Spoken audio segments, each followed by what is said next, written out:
Is Joe preparing for his exit?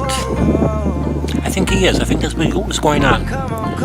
It's this senility thing.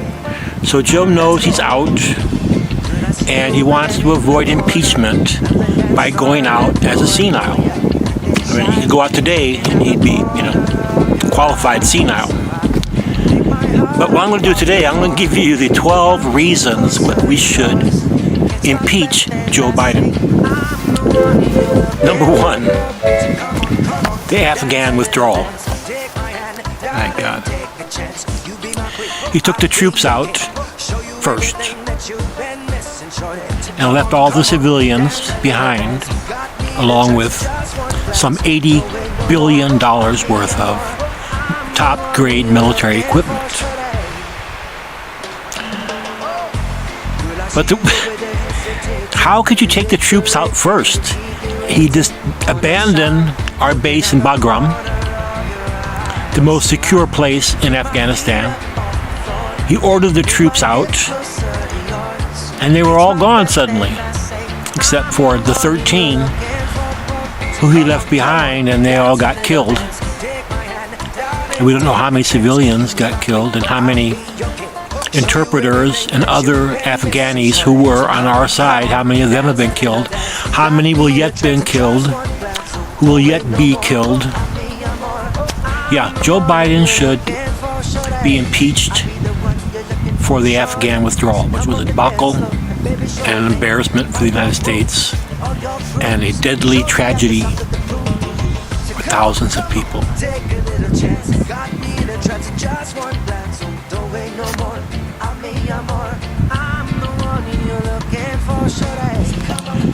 Number two, the COVID pandemic. Well, I'm not saying he's responsible. Can't say that. But when he took over, he really didn't do anything for the American people. Now we know that it was, I'm not going to use the word fraud. I don't want to use that word. But maybe there were some misconceptions forced upon the American public and the global public. Maybe some things were represented to us that were not fully accurate. For example, where did the virus come from? And are they still doing gain of function research? Which I heard they have. They have discovered that they are doing. They found now a virus that they built somewhere on the east coast of the United States that has an 80% lethality rate. Well, that's a dangerous virus. And maybe we should outlaw the whole concept of producing lethal viruses. And those who attempt it, maybe they should be put in jail for a long, long time. Starting with, that guy. I'm not going to say his name. He's kind of short.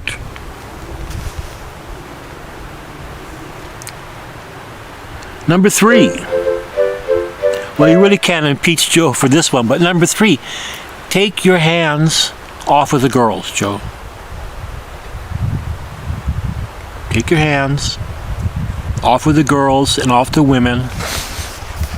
Stop sniffing them. Okay, Joe? Come on, shorty. Let's go. Good, I see you over there in the corner of the dance floor, and I know you've been shy. Number four, the Ukraine. Well, we know that Joe's been working in Ukraine for a long time. At least from the time he was vice president, because that's when he bribed the state, Ukrainian government, to fire their prosecutor. It cost us, the taxpayers, $1 billion. But the guy got fired, and Joe's guy got in there, and maybe that's how the war started. The Ukraine, Hunter, of course. That $1 billion bribing about that prosecutor, but they already spent over $40 billion. Now they spent over $40 billion over there and they're looking to spend another $70 billion. But the American people, what about us? There's people in this country who survive on $800 a month. You know, most of us can't understand how that's possible. But we have poverty here in this country. We actually have poverty, and we should work on that. Number 6, pushing through the nominee for the Supreme Court who does not know what a woman is. So now we have a person sitting on the Supreme Court who's incapable of defining womanhood. And she was asked and grilled about that question over and over again for hours. And she was unable to answer. She simply does not know what a woman is. And this person is in the highest court of the land.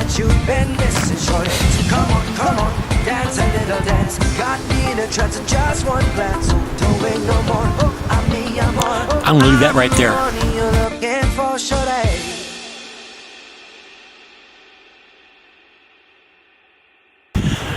Number 7.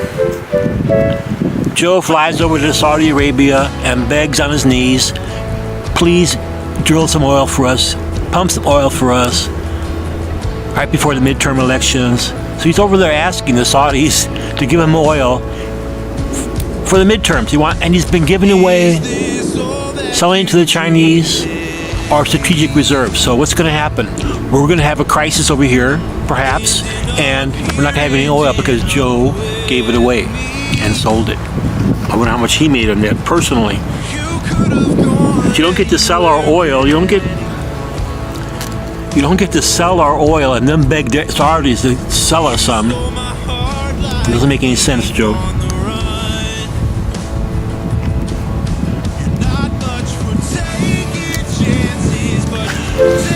Number 8, the Biden family corruption. Well, we all know about Hunter, but there's James and Frank. James apparently has got the handle on South America and Frank's doing China. It's a corrupt family. They've been in politics since the beginning of time, and well, power corrupts, and absolute power corrupts absolutely.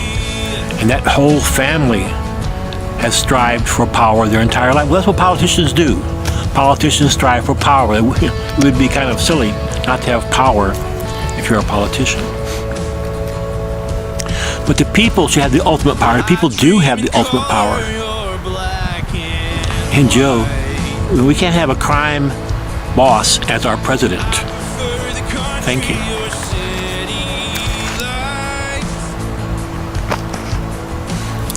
Number 9, open borders.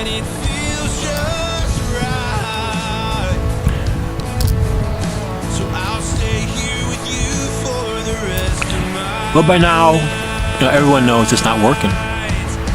And unless we close those borders, we're going to have 10, 15, maybe 20 million people pouring into this country that will turn this country into a Venezuela or a Cuba. Now I know some of you might like that. You might think, oh yeah, we could be like Cuba and Venezuela.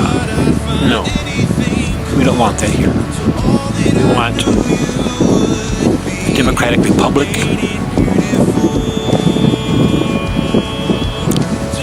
democratic republic, to say the least. We want secure borders.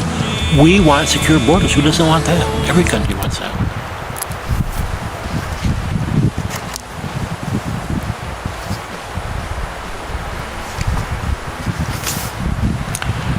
Okay, number 10, right? Number 10. The Biden administration has weaponized the Department of Justice, the FBI, and the Internal Revenue Service to go after their opponents. And what, they're going to hire 87,000 new IRS agents. 87,000. We've only got 50 states.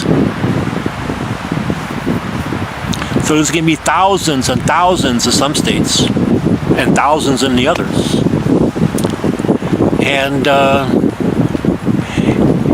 they're weaponized. I mean, literally, Joe bought them weapons, AR-15s, and $900 million worth of bullets. So they're going to be... What is that all about? That's about building an internal army, something like the black shirts from Nazi Germany. Hitler built an army, the black shirts.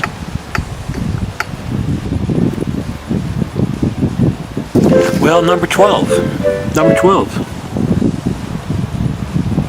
Weaponizing the government to go after people's civil liberties. To go after parents at school board meetings. To go after our Second Amendment and our First Amendment rights.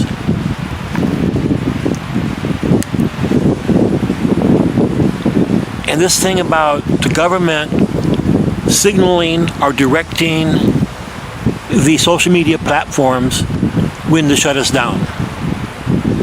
That collusion between government and industry, that is the definition of fascism. Fascism isn't just bad. Well, it is that, and it's evil. But to be a fascist state, what you have is the government directing industry to do its bidding. So the government can't take away from us our free speech. They can't do that. But they can direct Google to do it, Facebook. They can direct big tech to take away our free speech. And I think that that's what they are doing successfully so at this time.